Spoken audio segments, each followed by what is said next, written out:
A while back, I was traveling with a friend. After some time together, he said something interesting. He said, "You talk to everyone, and in almost every instance, you give them honest and sincere compliments. When they walk away, I can see them walking just a little bit taller and a lot happier." And you know what? He was right. There are few things I enjoy more than giving someone a sincere compliment or an expression of gratitude.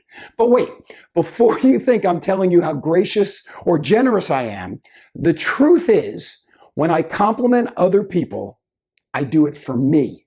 It's selfish, much like helping people is selfish. You and I feel great about ourselves when we help someone else, or when we give them a reason, a true, sincere, authentic reason to smile. But of course, I'm not the only one. My father used to run a program at the University of Miami called the Center for Nonprofit Management. The program's goal was to help nonprofit professionals, the people who run charities, learn how to better manage their businesses.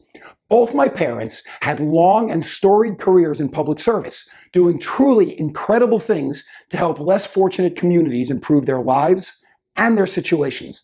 But they were also very successful business people. And from the perspective that unique combination of skills and experience produced, my dad's belief was that most nonprofit organizations don't actually need more volunteers or even more contributions. What they needed was to understand how to run their businesses for results, hence the name and the purpose of the organization. One month, my father invited his good friend George Knox to come present a seminar on fundraising.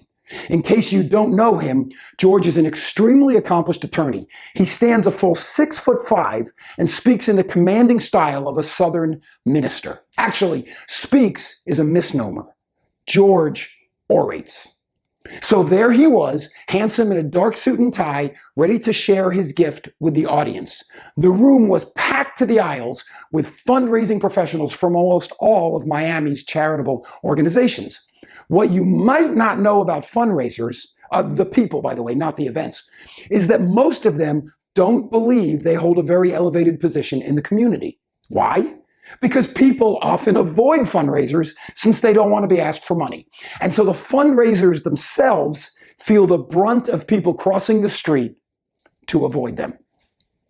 George looked out across this sea of expectant faces and boomed out something like this. There's no quote marks here because after all these years, I'm paraphrasing, but I do remember it really well.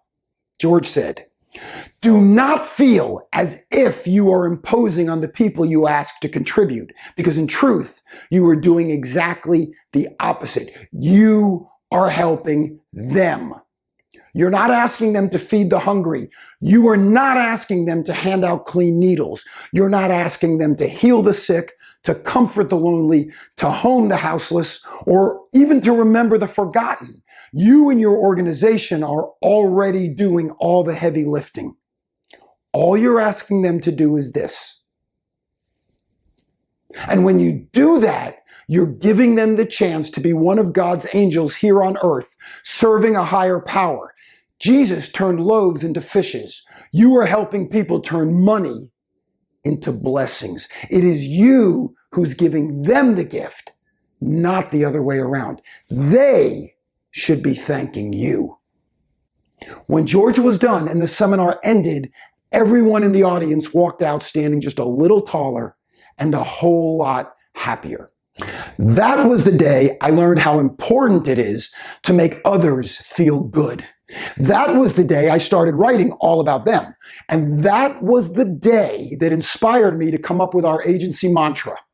Good brands make people feel good, but great brands make people feel good about themselves. But you and I know it's not just about business, don't we? I like being nice, friendly, giving someone an earnest compliment, a smile, a reason to be happy, even if it's only for a brief moment in their day and their lives. And oh, by the way, you look marvelous.